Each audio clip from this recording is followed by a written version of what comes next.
Lectures from the Academy.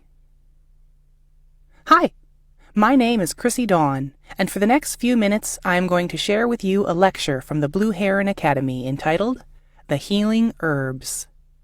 This presentation is one of a series of lectures selected from the many classes taught by Dr. Gregory T. Lawton to the students of the Blue Heron Academy of Healing Arts and Sciences from 1980 to 2022. Dr. Lawton founded the Blue Heron Academy in 1980 as a free school for women in transition who were victims and survivors of rape, incest, and domestic assault. Since that year, thousands of students have learned the practice of true traditional health care at the Academy and have gone on to establish practices serving the health care needs of their patients. Dr. Lawton is a licensed chiropractor, napropath, and acupuncturist, as well as a certified naturopath. In this podcast, we will look at how herbal medicine and manual therapy can intersect to create a compassionate, healing dynamic. Let's begin. The healing herbs: sage, skullcap, and castor oil. In this conversation on the healing herbs and herbal medicine, I want to briefly cover my use of 3 herbs. The first herb is sage, or Salvia officinalis. The word sage has come to mean wise, or a wise or learned person. Its scientific name, Salvia, means to be in good health, to save, or salvation, while officinalis is an old reference to an herb store, pharmacy, or drugstore. The second herb in our story is skullcap, or Scutellaria lateriflora. The name skullcap is derived from the Latin word scutella, which means little dish, as the small flowers of these plants have a dish or helmet-like shape. And lastly, we have Palma cristi, also known as the castor bean.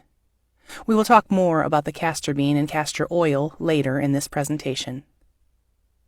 I have used these herbs in combination for the treatment of various neurological disorders, including diabetic neuropathy, and in the example of the case history which is the topic of this presentation, to save a man's leg that was scheduled for amputation.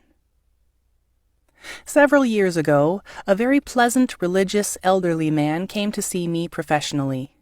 His name was Earl, and he had been a carpenter all his life. Now 83 years old, Earl was building homes through Habitat for Humanity. Specifically, he was working to rebuild homes destroyed by natural disasters such as hurricanes, tornadoes, and floods. This good work was Earl's ministry and how he hoped to end the remaining days of his life. Earl came to see me on the recommendation of his son, Mike, who was also a patient of mine, and because he was scheduled to have his right leg amputated. The amputation was deemed medically necessary because of damage to a major artery in his leg as a result of a previous vascular procedure. Earl and his doctors were concerned that he would not survive the surgery, but his main concern was that he would no longer be able to serve people through his Christian mission of rebuilding their damaged homes and lives.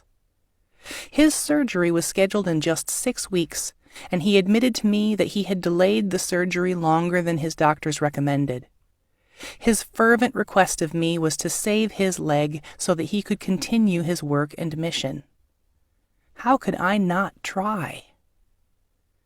To be honest, Earl's leg was a mess. From just above the knee to his toes, his leg was a tobacco brown color. He was a white man. In addition to the extreme discoloration of his skin was hardened like an eggshell. The tissue in the leg appeared to be dead. It had no patency or softness to it. He also admitted to me that he had been diagnosed with type 2 diabetes over 20 years ago. Sage leaves have shown efficacy in the treatment of diabetes, the regulation of blood sugar, and in the control of nerve damage, such as that seen in diabetic or alcoholic neuropathy. Sage also appears to have the ability to generate small new blood vessel growth in tissues where that is needed, and to stave off blood vessel formation in cancer tumors. This may seem contradictory, but that is the nature of certain herbs like sage. Skullcap extract is formulated from the above-ground parts of the skullcap plant. Historically and for medical purposes, the plant has been used as a nervine, sedative, antispasmodic, and as therapy for anxiety disorders. Research suggests that skullcap promotes blood flow to the brain and has a tonifying effect on the sympathetic nervous system. I have recommended the use of skullcap for many nerve pathologies and in conjunction with sage for diabetic and alcoholic conditions where nerve damage and disease are symptoms. I also recommend skullcap for fibromyalgia. Sage and skullcap are two herbs that work well in combination with each other. I recommended to Earl that he use both sage and skullcap. I suggested that he use sage as an herbal tea 2 or 3 times per day, and that he use skullcap in capsules at a dose of 4 grams per day with warm water. I also recommended the daily application of a castor oil pack directly on the affected leg. At first, I scheduled Earl for daily appointments in my office, where I applied hot castor oil packs directly to his leg for 1 hour. Once I ascertained that the castor oil packs were beneficial for Earl and were improving his condition, I trained Earl in how to apply hot castor oil packs to his own leg at home, but I continued to see Earl in my office for treatment 2 times per week. After 2 weeks of these treatments, there were visible and palpable changes in the color and patency of his leg. Both Earl and I were amazed at the results that we were getting with the herbs and castor oil packs. Obvious and measurable changes in the appearance of his leg, his skin, and the underlying tissues continued, and at 5 weeks on his herbal regime and the castor oil pack treatments, Earl canceled his scheduled surgery. His surgeon agreed. Surgery was no longer needed. Earl kept his leg. Earl continued to experience gradual and progressive improvement in the color of his skin, which was now a light mocha brown, the elasticity of his skin, as well as improved blood flow. His skin now felt warm to the touch. Castor oil in the form of hot castor oil packs has long been a favorite topical treatment of mine. Castor oil is also known as Palma Christi, which from the Latin means hand of Christ, and has been valued for its healing properties through centuries of use. Castor oil can be used in small amounts orally, and is used this way for several conditions, including multiple sclerosis and Parkinson's disease. In large amounts, it can be a powerful purgative and detoxifier. Some medical doctors, not knowing much about effective herbal medicine, would prescribe castor oil to induce labor.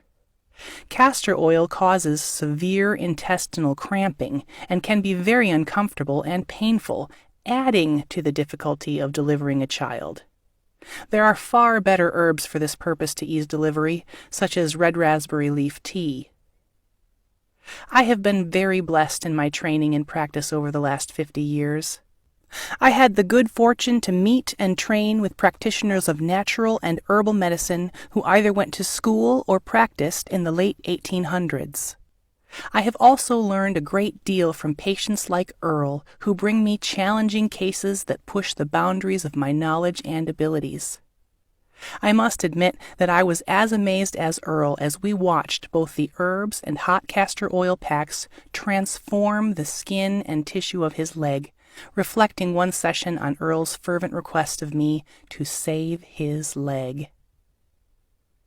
I have been a member of the Baha'i Faith for over 50 years, and the Baha'i Faith's guidance on healing with food and herbs has guided my practice of medicine for the same period of time. But healing is more than physical. It is also spiritual, and I believe that Earl's plea to save his leg so that he would be able to continue his work and mission-building homes for the homeless is what actually saved his leg. This has been Lectures from the Academy. I hope we've sprinkled a little sage into your life today. Until next time, stay healthy.